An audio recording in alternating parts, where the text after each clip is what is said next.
Hi, and then we're back here again at the Institute for Culinary Arts where we got a whole bunch of creme brulees. Well, enough for all of us. Oh, I thought this was just mine. Wrong. Oh, breaking my heart. Calm down. Alright, so I see you got some different sugars and shenanigans out here. You want to just give us a little guide through what you got? Sure. So once the creme brulee is done, we let it cool down, and then when you're ready to serve, you want to think about how to brulee or burn the sugar on top of your creme brulee. So there are multiple options.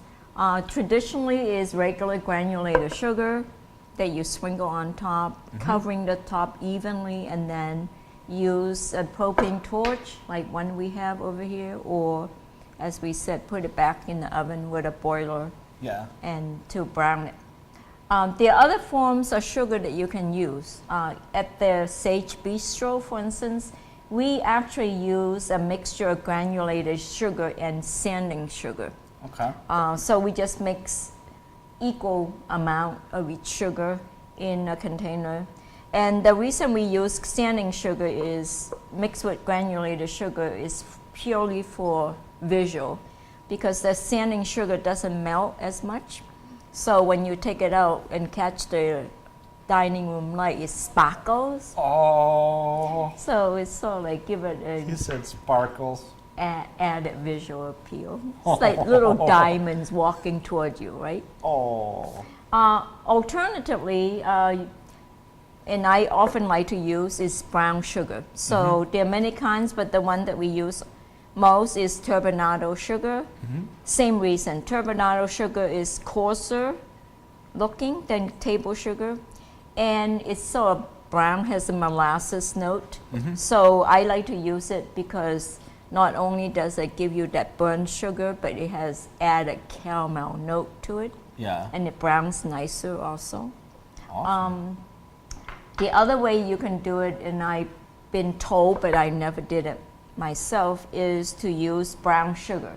Same idea as turbinado, give you a caramel note. Yeah. But when you use brown sugar, and it's always mixture of brown and granulated sugar, you need to, because brown sugar is so wet. There's a lot of moisture in it, yeah. So what people do is they put it in the oven.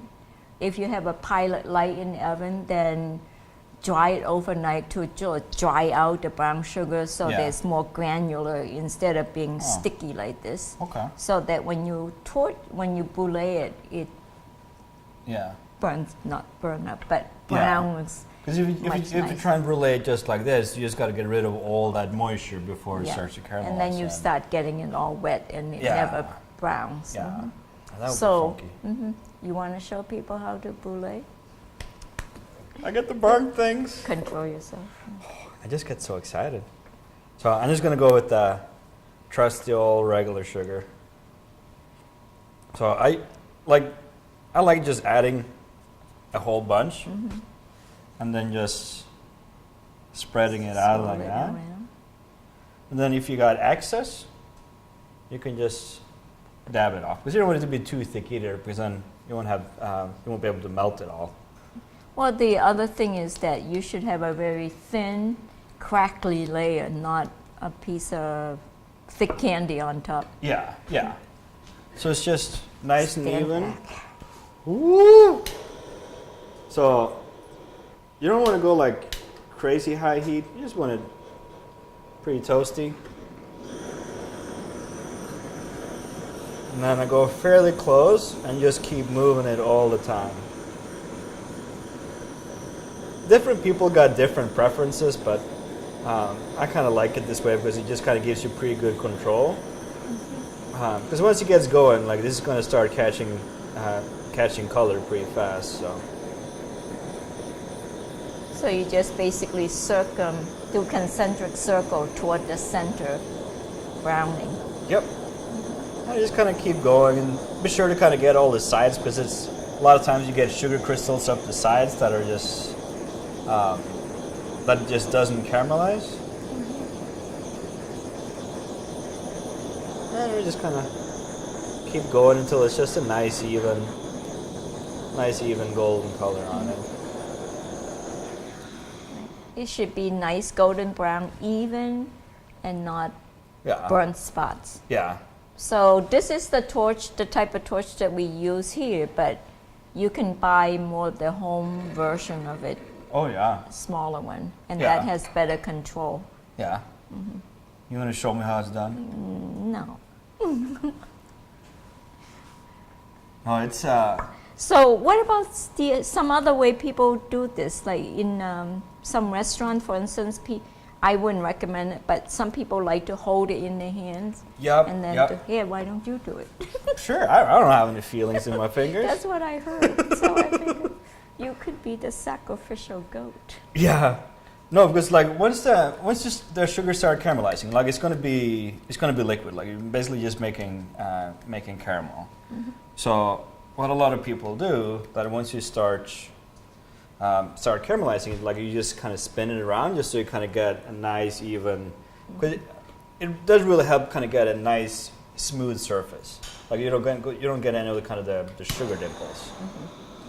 But it's a little bit tricky. Because you're basically aiming fire directly at your hand, which a lot of people might say might not be the best of ideas. But it does really give you a good brulee. So same kind of principle, I just kind of keep turning in. And then once that starts melting, like it'll just kind of start running out a little bit. So you let the melting sugar slide down. Yeah. So it's kind of like melting hot lava and flames, all very, very close to your fingertips, which it's a little bit tricky, but you'll get the hang of it after you burn yourself just a couple of times. So you just kind of keep turning.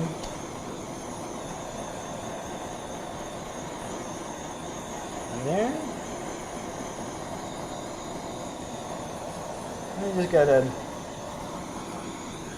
nice and even like that. Yeah, same idea, but I just found that it takes much longer to do. Yeah. So especially in a restaurant situation when you have 6 or 7 of them. Oh yeah. Probably not your best option. But like once you get used to kind of the just the basic, just kind of aim and go. Like once you really figure out the amount of sugar to add on there, getting it nice and even layer on, you can really just crank them out like in a minute. Like it goes really, really fast. It's also a good idea to control the heat.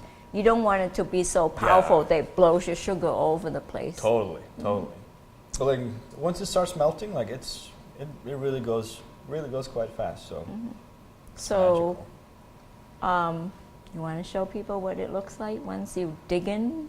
Oh, you just read my Here, mind. let me give you a spoon. Oh, you just read my mind. Yeah, favorite part in the whole wide world. Hear that? Crackle. Woo!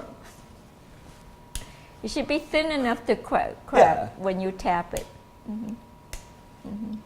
It's beautiful. But as soon as you cut in, there should be a very thin layer of sugar on top. and it's just nice and smooth all the way through. So usually you can just serve as is, Yep. which is nice enough, but you can also garnish the top with Plop a fresh couple of berries on there, some and cream. mint leaf. Mint leaf.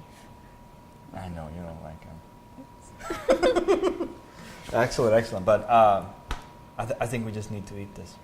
Okay, I let you eat it. Go ahead, try it. Just, So your custard should be nice and creamy. yeah. And the main characteristic of creme brulee is that there should be a crackly burnt sugar crust.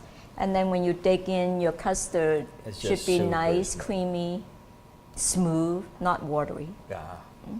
It's awesome. Tell me what it tastes like. Go ahead. I give you permission.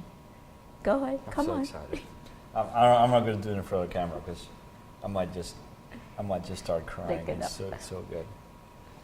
Well, thank It's gonna you. be good. Yeah. Thanks for torching. Thank you much for showing me how to make creme brulee. Like it's been a minute, so this was a good refresher. And Good. You had a little pop quiz, and I think I did all right. Did okay. Yeah, you're pretty good. Yeah. I'll go home and study some more. Okay. But thank you very much for your help, and thank you guys for watching. Be sure to check out our website for recipes and all that kind of fun stuff. And thank you again. Thank you guys, and be sure to stay tuned for future episodes.